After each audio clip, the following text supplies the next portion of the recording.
नमस्कार दोस्तों। राजस्थान की सियासी तस्वीर साफ हो चुकी है। बीजेपी को अच्छा खासा बहुमत मिल गया है। अब लड़ाई मुख्यमंत्री के चेहरे को लेकर है। कांग्रेस को सत्ता से बीजेपी ने बाहर कर दिया है। 70 से 72 सीटों में कांग्रेस सिमट गई है। बीजेपी को 115 सीटें मिल रही हैं। अगले एक आध घंटे में इस नंबर 1 या 2 सीटें और मिलेंगी। ऐसा लगता है कि राजस्थान में इस बार मतदाताओं ने कुछ अलग तरह का संदेश नेताओं को दिया है, सियासी पार्टियों को दिया है, क्योंकि दोनों ही दलों के बड़े नेता चुनाव हार गए हैं।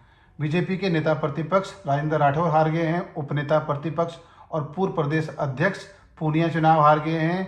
कांग्रेस के विधानसभा अध्यक्ष सीपी जोशी चुनाव हार गए हैं। तमाम मंत्री चुनाव हार गए हैं और कुछ निर्दलीय चेहरों ने जरूर चौंकाया है। शिव से रविंद्र भाटी जीत गए हैं, जो पहले बीजेपी में शामिल हुए थे और बाद में उनको टिकट नहीं मिला था।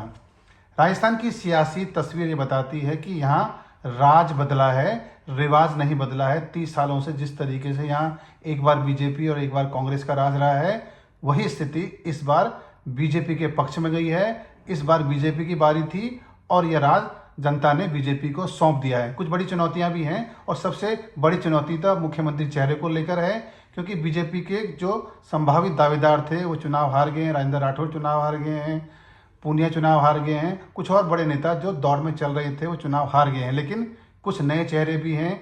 दिया कुमारी रिकॉर्ड मतों से चुनाव जीती हैं। 70,000 के आसपास मतों से उन्होंने अपने प्रतिद्वंदी को हराया है।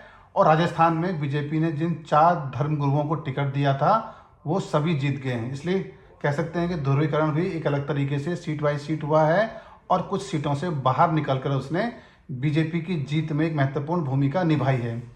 अब मुख्यमंत्री कौन होगा? जो छत्तीसगढ़ के जो प्रभारी हैं ओम माथुर, उनके नाम की काफ़ी चर्चा है। पूर्व मुख्यमंत्री वसुंधरा राजे के नाम की चर्चा है।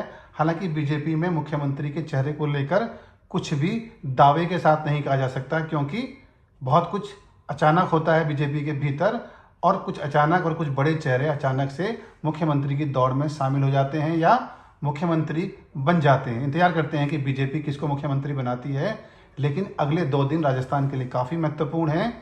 कौन बनेगा मुख्यमंत्री? अब सबसे बड़ा सवाल यही है।